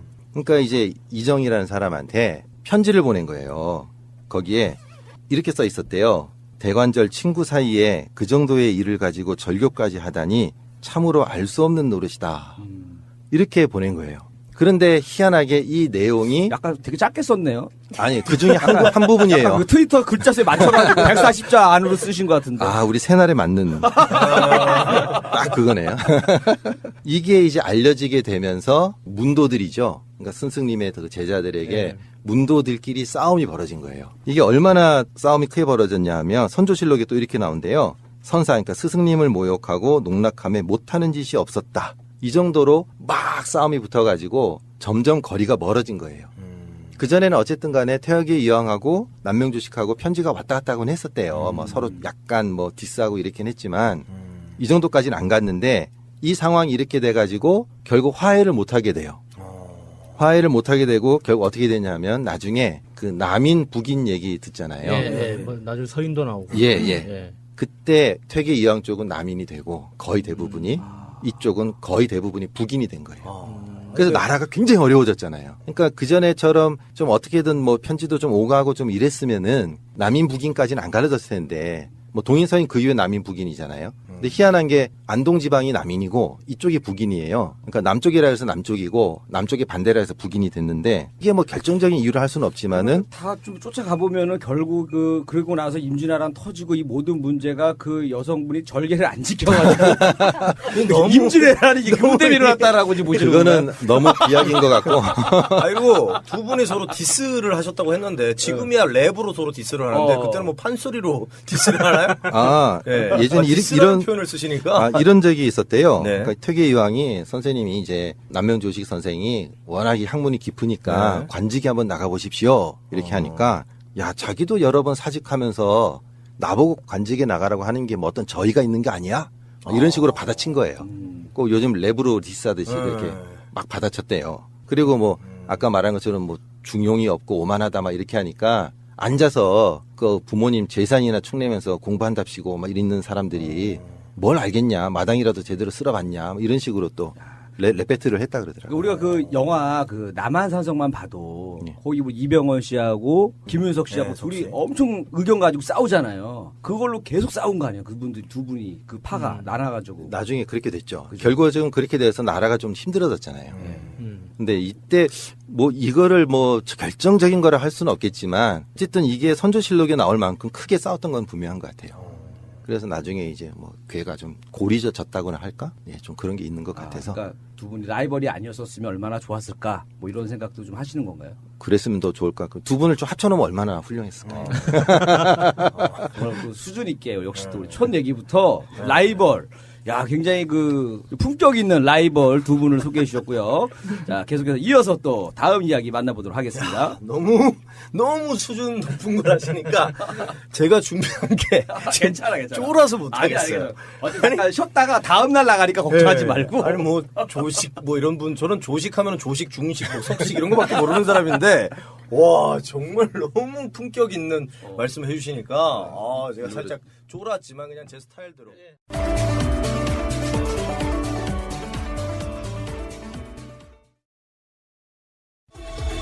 꼭 알아야 할 어제의 뉴스. 지난 11일 구속된 김관진 전 국방부 장관이 국군사이버사령부의 군무원 추가 채용과 일정 등 모든 과정에 청와대 승인을 받아 처리한 것으로 드러났습니다. JTBC가 취재한 김관진 전 장관의 구속영장 청구서엔 2012년 선거에 대비해 김 전 장관이 그해 3월경 7월 1일자로 사이버사령부의 군무원을 신규 채용하는 것에 대해 청와대로부터 승인을 받았다고 적시됐습니다. 앞서 김 전 장관이 사이버사령부 증원에 대해 이명박 전 대통령에게 보고하고 지시를 받았다는 진술이 나왔습니다. 이번엔 구체적인 채용 시기 등까지 청와대 승인을 받아 처리했다는 점이 처음 드러난 겁니다. 사이버사령부 증원과 채용 시기 등을 승인받은 김 전 장관은 연재욱 전 사이버사령관 등에게 대통령과 정부 여당 지지를 위한 사이버 심리전에 적합한 보수 우익 성향 인원을 선발하기 위해 1급 신원조사를 실시하라고 지시했습니다. 군무원 채용 등은 국방부와 군 관할 사안으로 청와대의 승인을 받지 않아도 되는 사안입니다. 이 때문에 검찰은 이명박 전 대통령 등 당시 청와대가 사이버사 운용에 직접 관여한 걸로 보고 있습니다. 김기현 전 530 심리전단 과장은 이태하 전 심리전단장이 수시로 김태효 전 전략기획관을 만난 걸로 안다고 말했습니다. 옥도경 당시 사이버사령관과 함께 청와대로 들어가 김 전 기획관과 회의를 했다는 얘기를 자주 들었다는 겁니다. 그 당시 이태하 단장 등이 GH 회의를 다녀왔다는 들었는데 누구를 만나고 오느냐? 김태효 전략 비서관을 만나고 온다고. 530 심리전단의 활동을 김 전 기획관이 직접 보고를 받았다는 의혹이 커지는 정황입니다. 그동안 국방부 내부 문건에서도 국내 사이버 작전 결과를 청와대에 대면 보고했다는 기록이 나왔고 그 창구 중 하나로 김 전 기획관이 지목되기도 했습니다. 하지만 이명박 정부 청와대 관계자들은 심리전단의 댓글 활동과 관련해선 아는 바가 없다고 선을 그어왔습니다. 그러는 사이 심리전단 활동을 이끌었던 이 전 단장만 정치 개입 혐의로 2심까지 유죄 판결을 받았습니다. 이런 상황에서 이태하 전 단장이 대통령의 측근인 김전기 회관을 수시로 만났다는 주장이 나온 겁니다. 이에 따라 김전기 회관을 출국 금지한 검찰은 조만간 김전기 회관을 소환해 댓글 공작 관여 여부를 조사할 전망입니다. 국가정보원 특수활동비 상납수사 초기엔 이른바 문고리 3인방이 받은 돈을 일부 사용했을 거란 의혹이 제기됐습니다. 박근혜 정부 들어 이들이 서울에 아파트를 산 것을 두고 상납받은 돈을 쓴 것 아니냐는 의혹도 불거졌습니다. 하지만 문고리 3인방은 최근 검찰 조사에서 상납받은 특수활동비는 자신들이 사용한 돈이 아니라고 진술한 것으로 확인됐습니다. 자신들은 돈을 받아와 관리만 했을 뿐 사용 권한은 전적으로 박근혜 전 대통령에게 있었다는 겁니다. 3인방 가운데 일부는 박 전 대통령이 돈을 사용한 것에 대해서도 진술하는 것으로 알려졌습니다. 최측근 3인방이 자신들의 뇌물수수 혐의를 부인하면서 박 전 대통령에게 모든 책임을 돌리고 있는 것으로 해석됩니다. 검찰은 이런 진술 등을 근거로 국정원에서 상납받은 돈을 박근혜 전 대통령의 개인 비자금으로 결론짓고 3인방을 상대로 박 전 대통령의 사용처를 캐는데 힘을 쏟고 있습니다. 검찰은 특수활동비를 상납한 혐의 등으로 남재준, 이병호 전 국정원장에 대해 구속영장을 청구했습니다. 앞서 이병기 전 국정원장은 오늘 새벽 조사 중에 긴급 체포했습니다. 검찰은 이병기 전 원장에 대해서도 구속영장을 청구할 방침이어서 박근혜 정부의 국정원장 3명이 모두 구속 위기에 처하게 됐습니다. 방송 중간에 좋아요를 눌러주시면 새날팀들에게 큰 힘이 됩니다. 미리 감사합니다. 트위터가 진짜 언론입니다. 걸어다니는 정치 백과사전 디테일의 제왕 최민희 의원님과 깨먹는 시간. 우리 미니 하고 싶은 말 다해. 미니미니 24번째 시간입니다. 오늘 최민희 의원님은 안 나오셨습니다. 라고 말하려고 했는데. 어서 오십시오. 안녕하세요. 감기 걸리셨군요. 아니에요. 피곤하신가? 목소리가 좀 달라졌습니다. 지난주에 감기 걸리신 건 의원님이신데. 근데 저는 감기가 계속되고 있습니다. 제가 하나 권해드릴게요. 고용량 비타민C. 네. 하루에 2개씩 드시면은 아주 좋다고 합니다. 네. 자, 이주영 실장님. 네, 안녕하십니까. 어서 이주영입니다. 오시고요. 네. 보이를 잘 하셔야지. 감기 걸리게 하면 다 수행실장 책임 아니에요? 그게 아니고 제가 모신다니까. 운전도 같이 하세요. 운전도 직접 하시면 되겠네. 운전은 못합니다. 자료 봐야 되기 때문에. 운전을 원래 잘 못하세요? 아니면은? 운전을 제가 83년에 면허를 땄어요. 그런데 밤에 운전 못해요. 밤에 운전하시는 분들께 팁 하나. 그 노란색 들어간 안경 쓰시면 좋아요. 잘 보여요. 노란색 색깔이. 야간에 운전할 때. 네. 네네. 저에겐 아주 좋은 팁입니다. 예. 실장님. 네. 평상시 때 이렇게 돌아다니시는 바로 그 지역구는 와부, 진건읍, 조안면, 태계원면, 금곡동, 양정동, 지금동, 도농동이 되겠습니다. 그러니까 읍하고 면하고 동하고 이렇게 돼 있는 거죠. 예. 네. 기름값도 장난 아닐 것 같은데. 한 달에 한 30, 40만 원? 모닝. 저게 모닝이기 때문에 그런 거예요. 요게 지금 캐딜락 원을 타고 다녔다면 어떻게 됐을까요? 100만 원 넘겠죠. 트럼프가 타는 차 이름이 캐딜락 원이잖아요. 혹시 새날 달력 이야기 들어보셨어요? 네, 저는 게시판에서 봤습니다. 출연하셨던 분들 그리고 애청자들 신청하신 분만 해안해서 사진을 다시 보내요. 그래요? 당연히 신청하는 거 아닌가요? 네, 특정에 해가지고 새로운 시도입니다. 그 방송이라는 게 수십만이 들으면 뭐해? 누가 듣는지를 잘 몰라요. 구체적인 사람의 얼굴을 보고 이런 분들이 듣고 있구나라는 그 실감을 하기 위해서. 그럼 몇십만의 얼굴이 들어가요? 신청하신 분들의 한해 선착순이죠. 저는 선착순. 몇십만이 신청할 것 같은데. 최민희 의원님 사진도 제가 골라놨어요. 제일 예쁜 걸로. 그래요? 무조건 들어가고. 네, 고맙습니다. 이주영 실장은요? 전 신청하겠습니다. 신청하십시오. 개인적으로. 지켜볼 거예요. 네.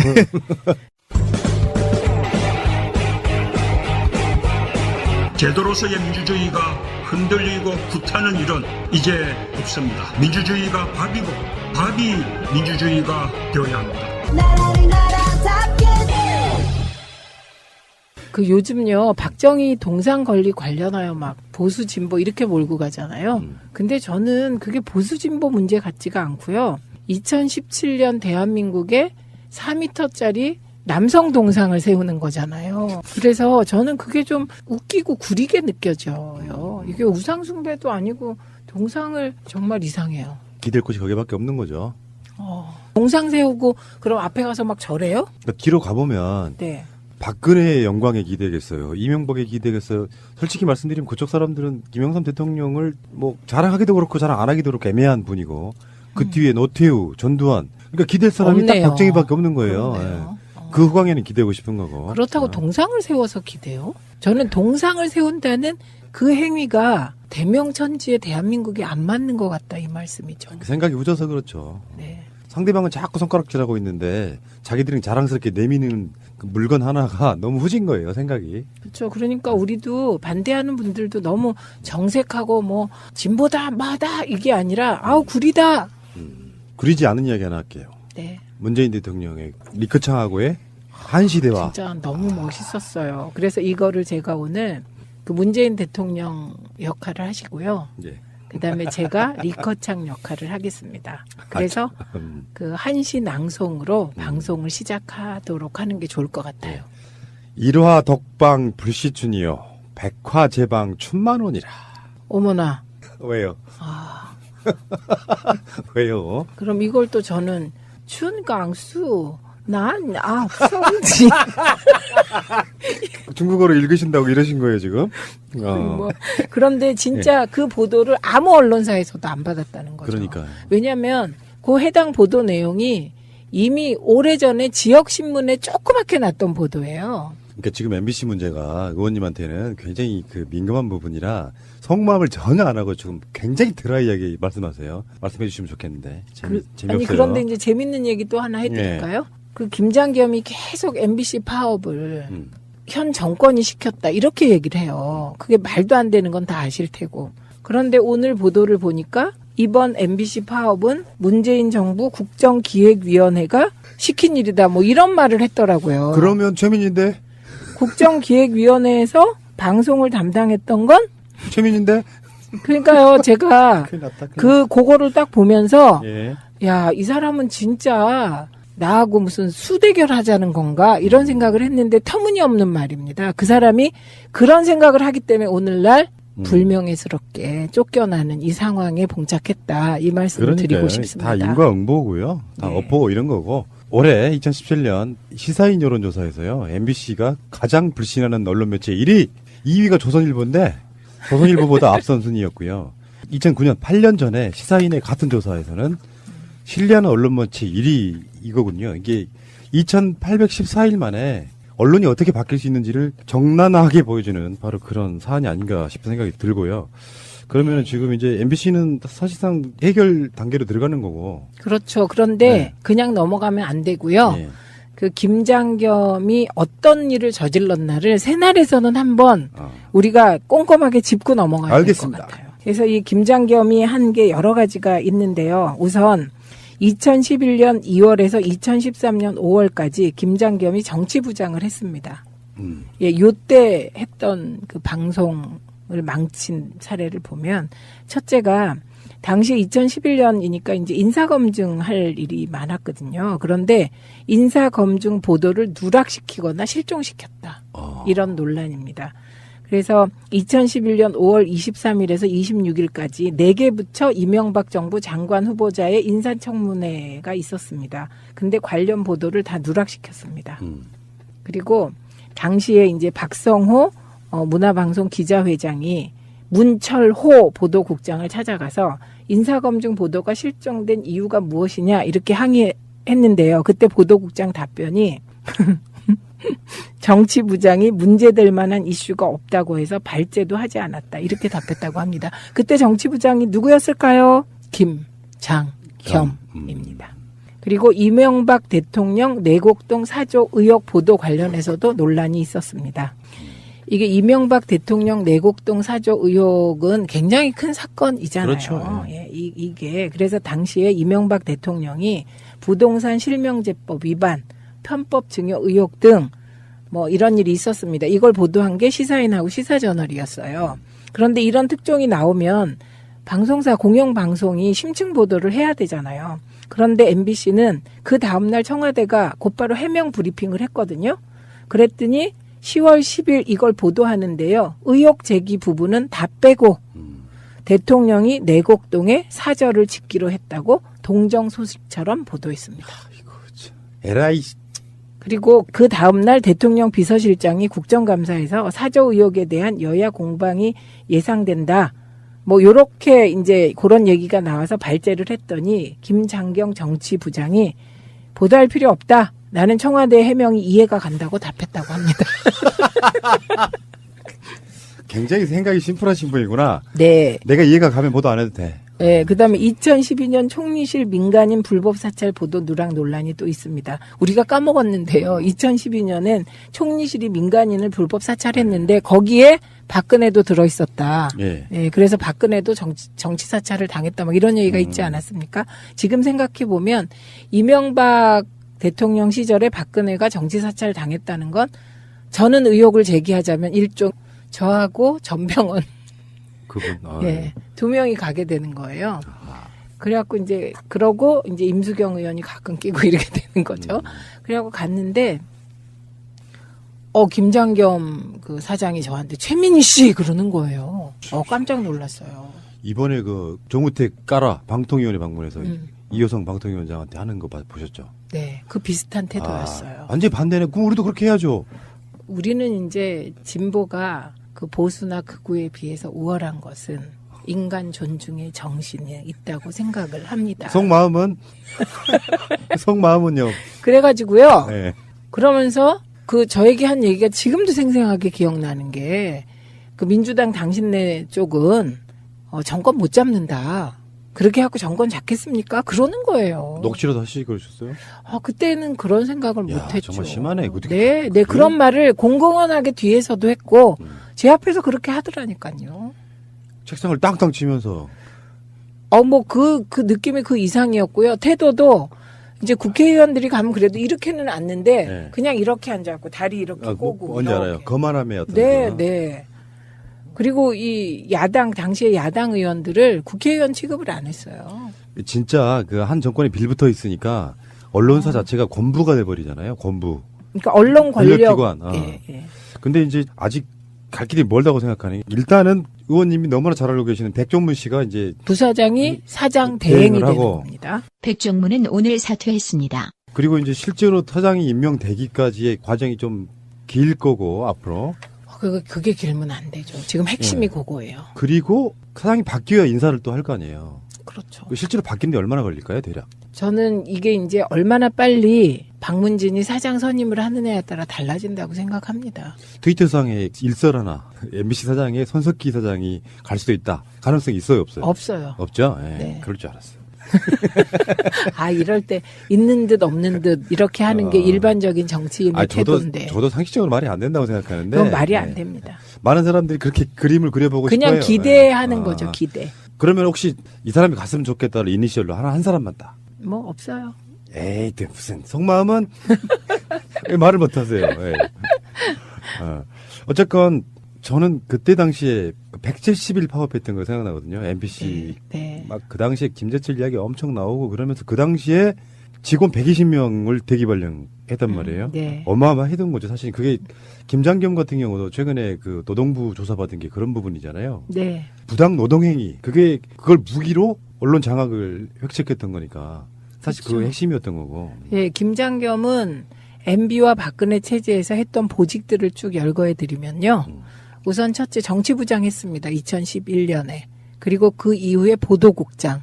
그리고 또 그 이후에 보도본부장을 하다가 2017년 2월에 MBC 사장에 임명됩니다. 2017년 2월이면 그때가 국회에서 박근혜가 탄핵 당하고 그 탄핵이 진행되는 상황이었거든요. 그때 알박기라고 그랬었죠. 예, 그래서 알박기 사장이죠. 근데 결국은 물러나게 되네요. 네. 근데 저는 아주 이분이 그 물러나는 걸 보면서 2012년에 제가 그렇게 모욕을 당했고 그런데도 이제 우리가 수차례 MBC 찾아갔거든요. 그리고 MBC 세월호 국정조사 때도 찾아갔는데 문을 안 열어줬어요. 국회의원들이 갔는데. 그래서 우리가 안에도 못 들어가고 MBC 앞에서 기자회견을 했는데 그 기자회견 하는 모습을 MBC가 비난조에 보도를 했던 그런 생각이 나고요. 거기에 덧붙여서 우리 그때 비서관이 뭐 어쩌고 저쩌고 했다고 우리 의원실을 콕 찍어서 비난했던 기억이 나요. 그렇게 하셨기 때문에 결국은 MBC한테 보복 보도를 당하신 거 아니에요? 그 MBC 보복 보도는 그런 것도 뭐 제가 밉상이었겠죠. 네. 예, 그런데 그거에 더해서 제가 백종문 녹취록 그러니까. 폭로해서 예, 보복 보도 당했죠. 그 총선 중에 특정 국회의원을 찍어서 그런 식의 무리한 보도를 하는 경우는 거의 없는데 그렇죠. MBC이기 때문에 그렇게 한 거예요. 수구 세력에겐 밉상, 우리에게는 곱상. 뭐 그런 건가요? 봄이 오면 강물이 먼저 따뜻해지고 강물에 있는 오리가 따뜻한 봄을 느낄 수 있다는 예. 말이 있다. 아, 너무 멋있어요. 요건 이제 니커창의 이야기고 춘강수, 봄이 오는 강물, 그다음에 난 따뜻해진다 이런 뜻이죠. 앞 오리가 먼저 한다 이런 뜻이고요. 저는 이번에 오리 앞자를 외웠네요. 갑자에다가 세조자 붙어 있는 거고요. 네, 오리 앞. 근데 이제 문 대통령은 고금 현문이라 그래서 원래 제목이 석시현문이라는 책이에요. 그 네, 명나라 때 네. 명나라 때 어떤 유생이 찬집 그러니까 모아가지고 만든 어떤 일종의 그 명언집 같은 거 그런 네. 건데 그거를 지금 문재인 대통령이 꺼내신 거거든요. 지금 문재인 대통령이 처음 하신 얘기가 아니고 네. 2014년에 시진핑이 한국에 옵니다. 그 당시에 박근혜 때. 네. 그때 중국에서 먼저 조선중앙동아회 기고를 해요. 그 해가 한중 수교 22주년이었고요. 네. 중국인들 엄청나게 몰려들던 바로 그런 시기거든요. 근데 보통 이제 시진핑이나 그 트럼프 같은 경우는 나라를 방문하고 그럴 때 이렇게 이번에 트럼프처럼 일본, 한국, 중국 이렇게 거쳐가잖아요. 네. 그 당시 시진핑은 단독으로 한국 1박 2일 방문했었는데 그때 그 기고문의 제목이 뭐냐면은 새잎 주고 집을 사고 천냥 주고 이웃을 산다. 그 기고문에 들어있던 바로 그런 내용이에요. 그 당시 분위기가 좋았을 때고 그 시진핑이 한국이라는 나라에 굉장히 공을 들이던 바로 그런 시기고 그 시진핑이 국가 주석으로 취임한 게 그 전에 2013년 3월달이었기 때문에 한국과의 관계를 굉장히 중요시했는데 나중에 사드 같은 걸로 완전 배신당하는 뭐 그런 거죠. 그런 거죠. 근데 그 시진핑이 진짜 좋아한 사람은 박정희 대통령이라고 합니다. 제가 중국 가서 들었던 얘기인데 시진핑이 박정희 대통령의 새마을 운동을 꽂혔었대요. 그래서 그의 딸이라 박근혜에게 잘해준 건데 그게 좀 오독을 한 것 같아요. 그렇게 배신당하신 분이 또 한 분 더 계시죠. 우리 김대중 대통령 잘해주려고 엄청 노력했잖아요. 좀 짠하게 예. 생각하셨겠죠. 그러면 이제 박정희 동상을 중국에 세우면 되겠네. 진짜 기발하다, 기발해. 그다음에요. 그 리코창이 읽은 시는 소식의 시. 소동파. 맞습니다. 소동파 소식의 시입니다. 해숭춘강 효경. 그 아까 그 앞에 구절이 뭐냐면은 중국어로 해볼까요? 주괴도화 삼냥지. 대숲 밖으로 복사꽃 두세 가지 피었고. 대숲 밖에 복사꽃이 복숭아꽃이라는 뜻이잖아요. 네. 그러니까 주괴도화 대나무숲 밖에 복숭아꽃이 삼냥지 예, 두세 가지로 피었다. 봄이 왔다는 것을 이제 그 형용하는 바로 그런 한시가 되겠습니다. 읽어보세요. 제가 해석할게요. 주괴도화 삼냥지. 대숲 밖으로 복사꽃 두세 가지 피었고. 충강순한 앞선지. 봄강물의 따뜻함은 오리가 먼저 아네. 루호만지 노아단. 쑥은 땅에 가득하고 갈 때는 아직 짧은데 정시하던 욕상시. 지금이 곧 보고가 올라올 때인가 보구나. 그냥 좋다. 술 한잔 곁들여야 되는데. 먹을 게 두 개나 들어가잖아요. 네. 오리고기랑 보고랑. 마지막 끄트머리 부분에 욕상시가 갑자기 십상시가 생각이. 아이고 알겠습니다. 잠시 후에 다시 오겠습니다. 김장겸이 물러났습니다. MBC 장악 김재철 안광한 다음에 김장겸까지 2814일 만에 이명박의 MBC 장악이 끝난 거죠. 그렇죠. 근데 우리가 안광한 사장이 잘 기억이 안 나는 건 그냥 김재철이 해놓은 거 위에서 그걸 유지하는 역할을 했기 때문인 거죠. 네, 그리고 김장겸이 생각이 나는 건 조금 우리식으로 표현하면 좀 악랄하게 했다 이렇게 평가받기 때문인 거죠. 김장겸이 마지막으로 한 말 있죠. 공영방송을 지키지 못해서 죄송하다. 아, 나 진짜 어처구니가 없어서 정말 그렇게 뻔뻔할 수가 있습니까? 저는 김장겸 하면 생각나는 일화가 있어요. 네. 2012년에 MBC가 너무 편파 보도를 했거든요. 총선 때도 그렇고 대선 때도 그렇고. 그래서 우리가 MBC 방문을 해요. 그런데 그때 이상하게 의원님들이 방문을 잘 안 하려고 하는 거예요. 그래서 제가 잘 몰랐어요. 방송에 대한 국회의원들의 일반적 태도를. 그래갖고 이제 MBC 가자! 그러면 꼭 누가 나오는지 아세요?